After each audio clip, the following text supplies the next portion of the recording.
Seth, you can join the session. Hello. Hello. Are you sharing a screen? I am not. I will start. Okay.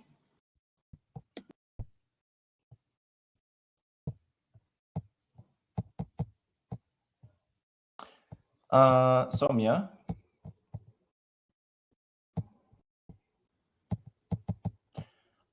Hello. Hi, Soumya. Yeah. I'm also having the same issue that it seems like Tim was having, where I'm not able to share my screen. Would you like me to just send you the PowerPoint again? You can share the PowerPoint with me, but try see there's an option for share screen. Yeah. Yes. I'm doing that. If anyone has this issue in the future, they cannot share the entire screen. They have to share a specific window, just if they Yes. ask. Yes. Okay. It will give you an option to share the specific tab, whichever you want. First, you click on the share screen. Right. I have my PowerPoint open in PowerPoint, so please just give me a minute to open it in a Sure. web browser instead.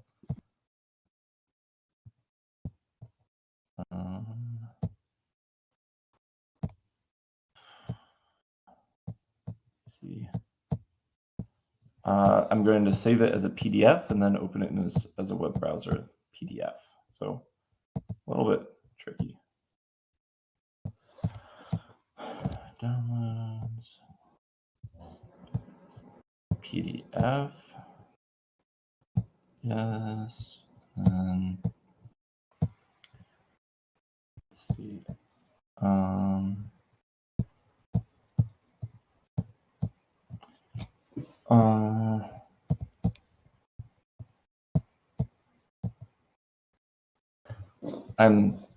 I'm very sorry. I'm still having issues displaying this PowerPoint.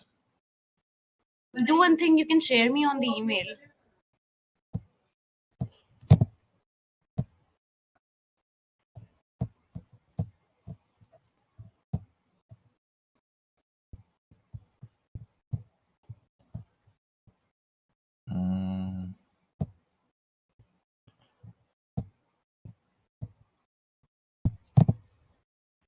Open with. Here we go. I think I've got it.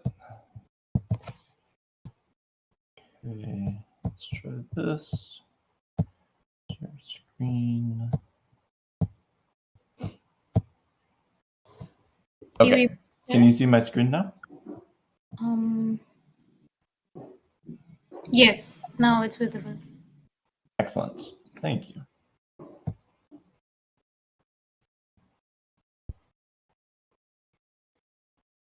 Please let me know when I should begin.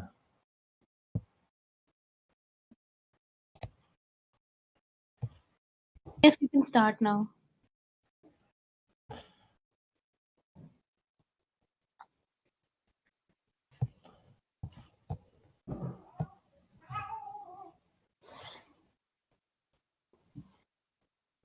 Hello. Hello? Yeah, you can start now. Oh, okay. Thank you. Sorry, I wasn't sure if I was live or not. Okay. Hello, everyone. Thank you for your time. Thanks for joining me this afternoon. I do know this is limited, so I'll try and get through this as quickly as possible. I work with the University of Cincinnati. My name is Seth Higginbotham. I'm the Assistant Director of International Missions. In this presentation, I will discuss mostly undergraduate, but then I'll also touch on some graduate admissions items at the end as well, and then answer questions if there's time for it. So just very briefly, I'm going to move past that. This is what our team looks like currently. So we do have an in-office staff of about 8 people. We do have global offices located in UC China, India, the most relevant one.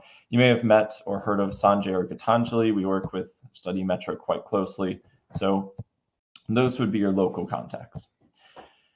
Just to give you an idea of Cincinnati, where it's located and what it looks like, we are in the state of Ohio. We're a city of roughly 2 to 3 million people, so medium-sized. And we are ranked the #1 city for college graduates. So we are a city that's getting younger as each year passes, and that's mostly due to the business opportunities and low cost of living compared to a lot of other cities in the area. And then there's also a very nice business scene here as well, with more than 400 Fortune 500 companies represented, and with 9 of them having their headquarters in Cincinnati. So a nice little up-and-coming Midwestern city. Here is the university, just a quick snapshot of it. We are a large R1 institution, so we have more than 51,000 total students. Something like 10 to 11% of international students are of our enrollment is international students. And these are grouped into different colleges. So quite large, more than 350 academic programs, nearly 100 graduate programs. So I'll get into those. Not every specific one, but some of them in more detail. Just to give you an idea of what we're most famous for, it is co-op. So if you have in the past recruited students for the University of Cincinnati or helped anyone to gain admissions that's at the undergraduate level, they're likely quite invested in this co-op program. So this is internships, paid internships that are related to what the student is studying, related to the major, and they are regular. So you might have 3 to 5 or 3 to 6 of these co-ops throughout your time studying at the University of Cincinnati. The students are paid, so on average they'll earn about $10,000, and they are mandatory for many of our colleges. So engineering, design, information technology, business is actually switching to be mandatory as well, starting the fall 2024 school year. But other programs can do it, complete co-ops optionally. To give you a brief overview of what that looks like, a student will alternate between studying full-time in school and then working on a co-op full-time, earning money, gaining work experience, and then developing relationships with their employer as well, alternating every 4 months until they graduate. So this is what a engineering student schedule might look like and what a business student schedule might look like. For international students, they do have 3 semesters of CPT and then OPT also. If they want to, they have the option to use their OPT before they graduate, and then they wouldn't have it available to them after they graduate. So they can use that as part of the co-op schedule. And if they don't want to do that and they want to stay within those CPT boundaries of 1 year or 3 semesters, then for those other 2 co-op semesters, they can work with some of our international co-op partners. I went through this program. I studied at the University of Cincinnati. I did my international co-ops for engineering in Argentina. We do have partnerships around the world for that as well. As far as admissions is concerned, for our different colleges, there are 2 main deadlines that are important to keep in mind. December 1st, this is our priority deadline, and our most competitive programs will close by this deadline. So programs within engineering, within DAP, within the Conservatory of Music, Medical Sciences, and Nursing. And then beyond that, we also have a regular rolling admissions deadline, which is coming up in the next week. And this is for all of our programs that are still open past the priority admissions deadline. So a lot of our business programs, arts and sciences, and then a smattering, a handful of engineering programs. You can go onto our website if you look for closed programs, University of Cincinnati, and see what is still open or not. As far as English test scores, we are generally looking for these numbers. I won't dictate them all to you, but they're pretty standard. 6.5 IELTS, I guess, is what to keep in mind.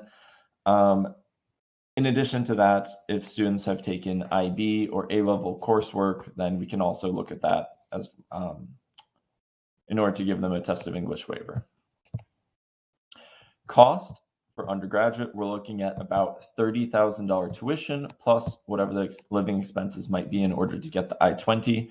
It is a little bit lower at our regional campuses, but these regional campuses only provide the opportunity for students to study for 2 years before they would have to transition to the main campus to complete a 4-year degree program.